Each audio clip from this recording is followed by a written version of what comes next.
Assalamualaikum warahmatullahi wabarakatuh. Selamat siang Anda semua.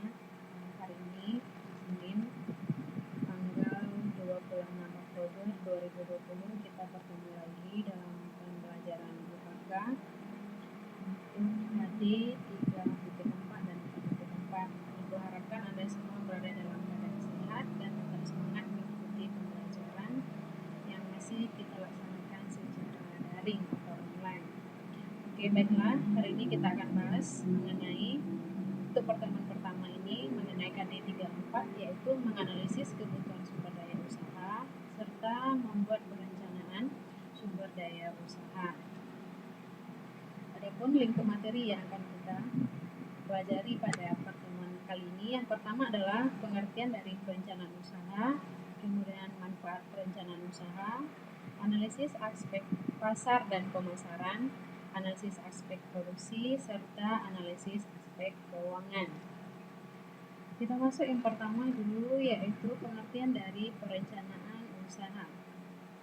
Perencanaan usaha atau yang disebut dengan business plan adalah sejumlah keputusan mengenai keinginan yang berisi tentang pedoman pelaksanaan untuk mencapai tujuan dari usaha yang kita jalankan.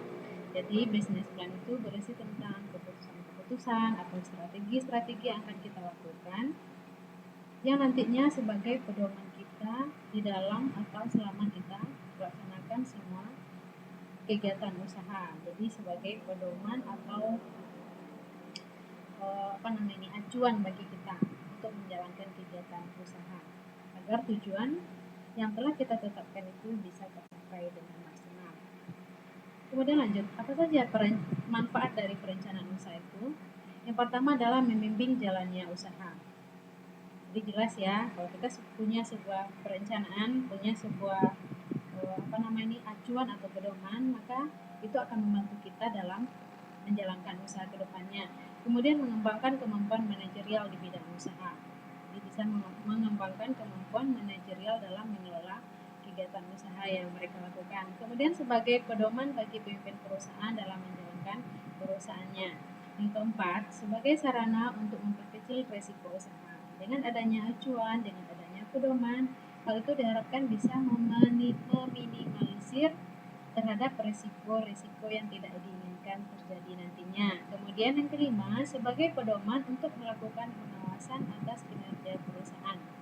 Dan yang terakhir, perencanaan usaha itu bisa membantu kita atau membantu perusahaan dalam mengajukan kredit kepada pihak bank. Oke, lanjut. Dalam perencanaan usaha, ada 3 aspek yang akan kita bahas. Yang pertama adalah aspek pasar dan pemasaran. Kita tahu pemasaran merupakan ujung tombak dari bisnis yang kita miliki. Sebagus apapun kita membuat sebuah produk, jika tidak didukung atau ditunjang oleh kegiatan pemasaran atau strategi promosi yang efektif, maka produk kita tidak ada orang yang akan meliriknya, tidak ada orang yang tertarik. Jadi aspek pemasaran ini atau perencanaan pemasaran ini bagaimana kita setelah kita membuat produk, bagaimana kita memasarkan atau memperkenalkan produk itu kepada khalayak sehingga dilihat, diminati, dan akhirnya dibeli oleh konsumen. Apa saja yang harus kita lakukan agar pemasaran kita itu dapat berjalan secara efektif, bahkan lebih sesuai dengan target yang telah kita sepakati. Kemudian yang pertama itu adalah menentukan lokasi atau tempat usaha yang strategis. Penentuan lokasi atau tempat usaha juga menentukan keberhasilan dari sebuah pemasaran usaha. Kemudian menetapkan harga yang bersaing dengan produk-produk sejenis. Kita tahu apapun bidang usaha yang kita lakukan pasti ada kompetitornya. Jadi selain membuat produk yang berkualitas yang bagus, kita juga harus menetapkan harga yang bersaing dengan para kompetitor kita, para pesaing kita. Kemudian menetapkan strategi promosi yang efektif.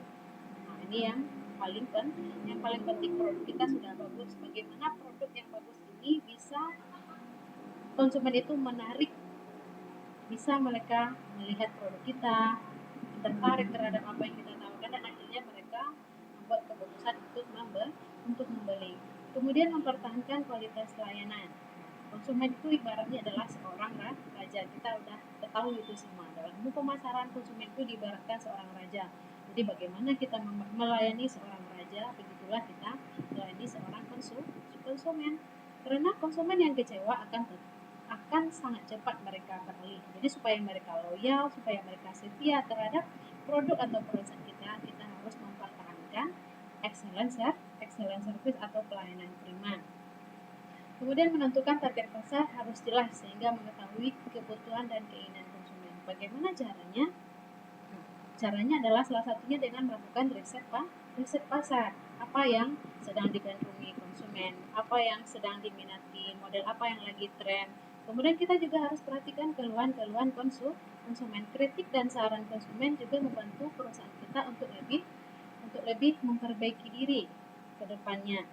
Kemudian yang terakhir, kita harus tetap kreatif dan inovatif dalam hal mungkin membuat varietas produk, kemudian menetapkan strategi promosi yang lebih inovatif lagi, yang lebih menarik lagi.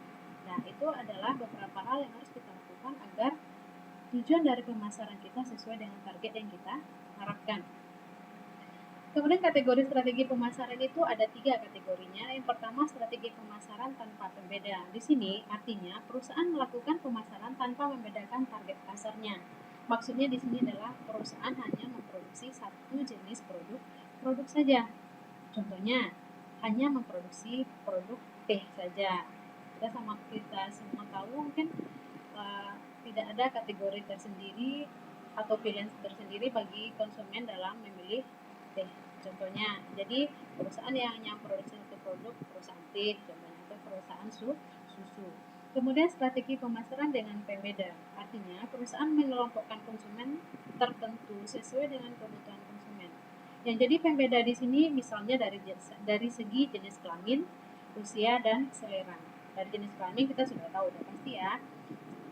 Produk yang kita buat itu adalah apakah untuk pria atau untuk wanita. Kemudian dari segi usia, apakah kategorinya yang masyarakat atau konsumen yang kita layani, apakah dia anak-anak, remaja, atau orang dewasa. Kemudian dari segi selera, contoh di sini produknya adalah misalnya produk sampo. Kita produk sampo sesuai dengan kebutuhan konsumen. Contohnya ada sampo anti ketombe, sampo untuk rambut rontok, sampo untuk rambut lebih berkilau, dan segala macamnya. Kemudian dari sisi kosmetik, ada kosmetik dibuat khusus untuk kulit berminyak, untuk kulit normal, atau untuk kulit kering, dan beberapa contoh yang lainnya. Kemudian strategi pemasaran terkonsentrasi, artinya di sini perusahaan hanya fokus pada satu kelompok pasar saja. Ibu contohkan di sini misalnya perusahaan yang memproduksi diapers atau popok untuk orang tua atau lansia atau untuk pasien. Kemudian analisis aspek produksi. Produksi adalah kegiatan dalam usaha yang mengolah dari bahan mentah menjadi produk yang siap pakai. Apa saja fasilitas produksi yang perlu direncanakan? Yang pertama, kita harus menetapkan jenis barang yang akan kita produksi. Kemudian menentukan proses produksi yang kita butuhkan. Kemudian yang ketiga, menentukan hubungan antara departemen agar proses produksi berjalan efektif dan efisien. Kemudian menyusun rencana dan fasilitas produksi apa saja yang kita butuhkan dalam kegiatan produksi. Selanjutnya yang terakhir ada namanya aspek analisis keuangan. Nah, di aspek analisis keuangan ini ada 2 yang perlu kita ketahui. Yang pertama, menghitung kebutuhan dana, yaitu menganalisis kebutuhan jumlah dana yang diperlukan untuk membiayai rencana usaha yang telah kita susun di awal tadi. Jadi, memperhitungkan keuangan ini harus lebih teliti, harus lebih lebih matang, harus dengan seksama agar beberapa risiko keuangan yang timbul bisa kita minimalisir. Kemudian menganalisis sumber dana, yaitu merencanakan siapa saja yang sekiranya bisa membantu kita dalam hal pendanaan perusahaan. Kita ketahui sumber dana atau sumber modal perusahaan itu ada 2 jenisnya. Yang pertama dari internal atau intern, kedua adalah eksternal. Internal adalah yang berasal dari dalam perusahaan, contohnya pemilik harta kekayaan si pemilik perusahaan itu sendiri. Kemudian dari eksternal jadi pinjaman atau hutang. Salah satunya dengan cara mengajukan kredit ke bank tadi. Yang Yang mana salah satunya adalah untuk mengajukan kredit ke bank itu pihak bank akan melihat bisnis plan kita, rencana perusahaan kita, apakah dari segi perencanaan usaha di sini tertuang dalam proposal usaha ya. Jadi pihak bank bisa menilai dari segi proposal tersebut apakah perusahaan kita ini layak didanai atau diberikan kredit. Atau juga bisa dengan cara lain mencari investor bagi perusahaan kita untuk membantu keuangan atau modal kita dalam merencanakan analisis keuangan usaha. Baiklah Nanda, demikianlah materi untuk pertemuan kali ini.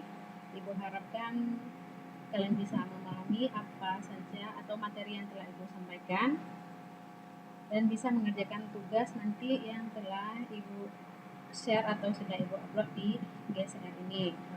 Ibu sudahi, mohon maaf atas segala kekurangan.